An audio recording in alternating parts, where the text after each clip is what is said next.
This week, I'm going to go back to my Learning from Rembrandt series, and this will be Chapter 7 in that series.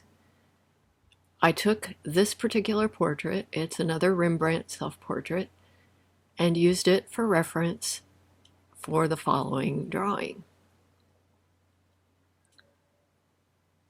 I started with a drawing. I was going to try to rough in bigger shapes, but as usual, I started out with a bit of a drawing. I had it in my mind what it should look like, so I just put the facial features in and started working on it.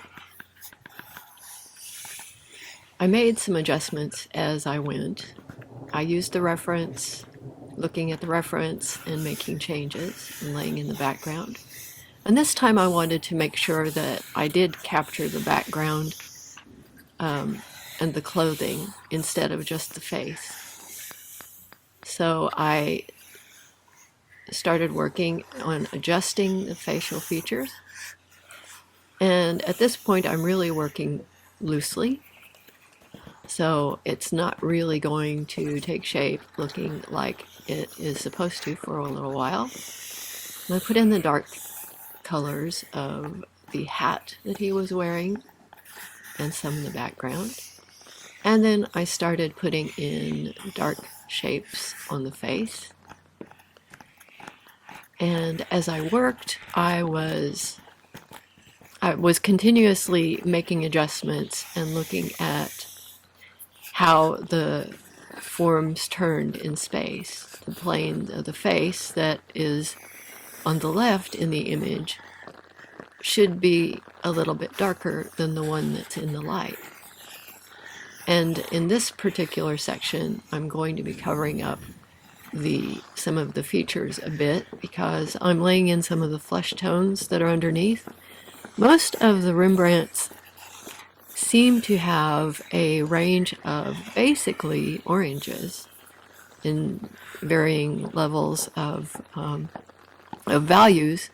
Some of the values at the top are more towards a yellow and a white, and some of the values at the bottom of the face are more into the reds and the blues. But generally speaking, it's kind of a tight palette of oranges. And you can kind of see that. The oranges and the reds are predominant in the flesh tones. One of the things that I found difficult to do is to work on a Rembrandt self-portrait without putting in a lot of detail. Because, frankly, the Rembrandt portraits, when you start looking at them, are a series of pretty much small brush strokes at a certain point to define the features, to define all of the imperfections that Rembrandt captured in his own face.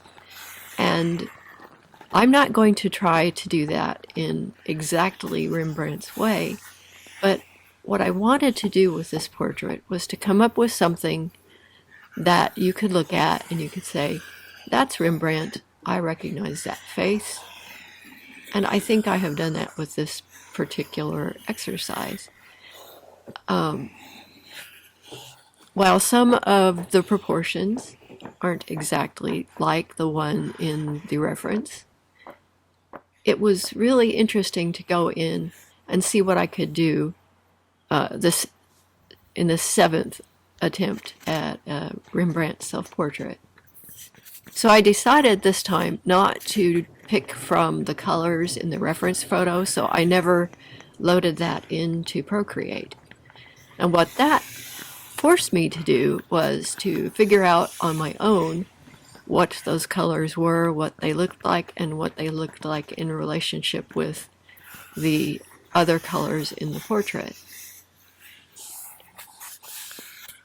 I haven't compared what I've done with the reference photo because it is a photo, and because the reference photo could be different from what the original actually looks like. It really doesn't make sense to use that as a really strict guide for what your colors are going to be.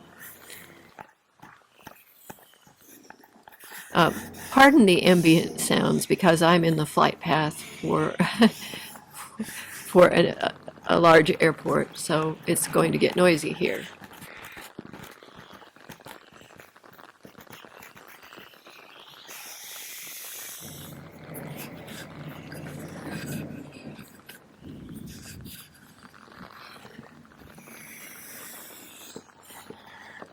Okay, anyway, using the values and the colors that I approximated, I think that I did a good job with it.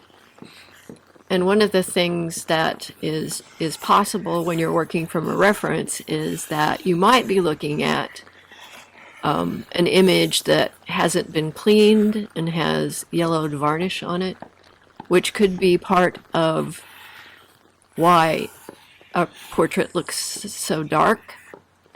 I don't know that to be the case with the reference photo, but it does appear to me to have sort of an amber appearance that would suggest that there may be some varnish that has discolored or oxidized over time.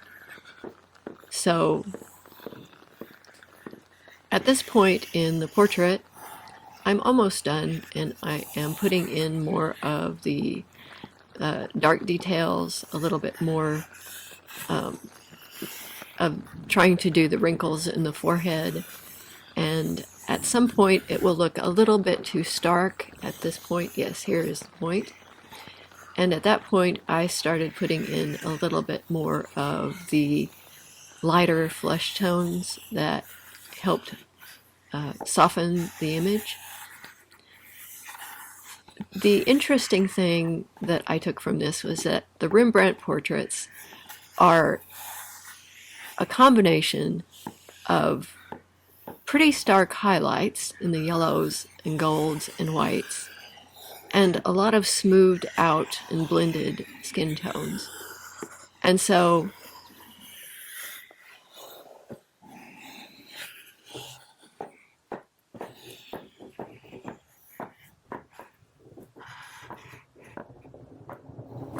I'm just about to wrap this up in this particular instance, so I'm working on the background.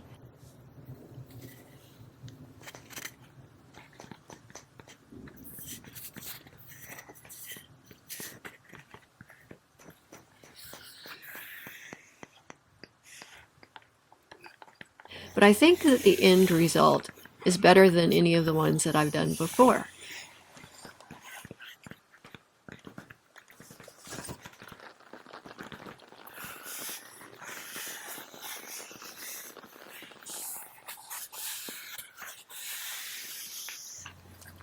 And I thank you very much for watching this. And hopefully, if you are new to watching these Rembrandt, learning from Rembrandt videos, I hope you subscribe because subscriptions help. Anyway, that's it for now, and thank you very much. Thank you for watching, and I will be back with another one of these very soon.